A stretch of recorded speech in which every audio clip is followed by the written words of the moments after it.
अस्सलाम वालेकुम यार मदद दोस्तों माया तव्हांजो पंहिंजो अदाकार नियाज़ शेख उर्फ मूंखे त सुञातो हूंदो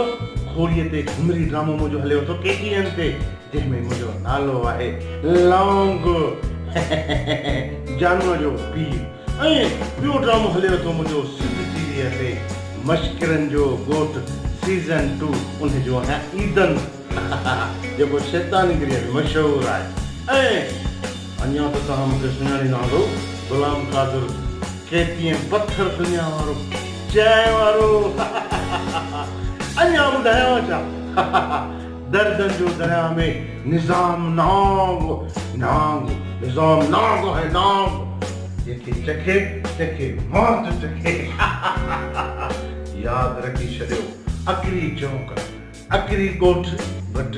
असांजो नई फिल्म ठही रही आहे पर ॾाढी ज़बरदस्त फिल्म आहे जंहिंजो डायरेक्टर आहे सतार लाड़ ऐं कुर्बान चांडियो हिन फिल्म में तव्हां बि कमु कयो ऐं असां बि आहियूं तव्हां सां गॾु तव्हांखे खिलाईंदासीं बि ऐं तव्हांखे वॾी एंटरटेनमेंट ॾींदासीं इंशाअल्लाह ताला तव्हां सां गॾु आहियूं ऐं हिन वधि में वधि साथ ॾियो हिन फिल्म खे कामयाबु करण लाइ ऐं सुठनि दोस्तनि खे चांसूं मिलंदियूं ऐं अचो दोस्तो हिन फिल्म में कमु कयो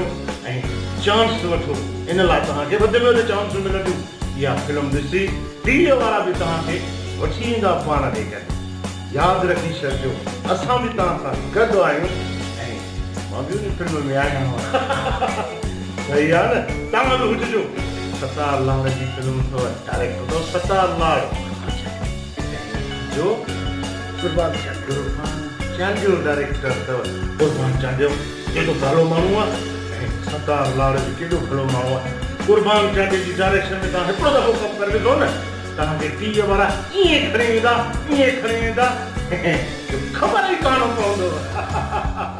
अचणु न विसारींदा ऐं ज़रूरु हिन फिल्म में कमु कजो वॾी महिरबानी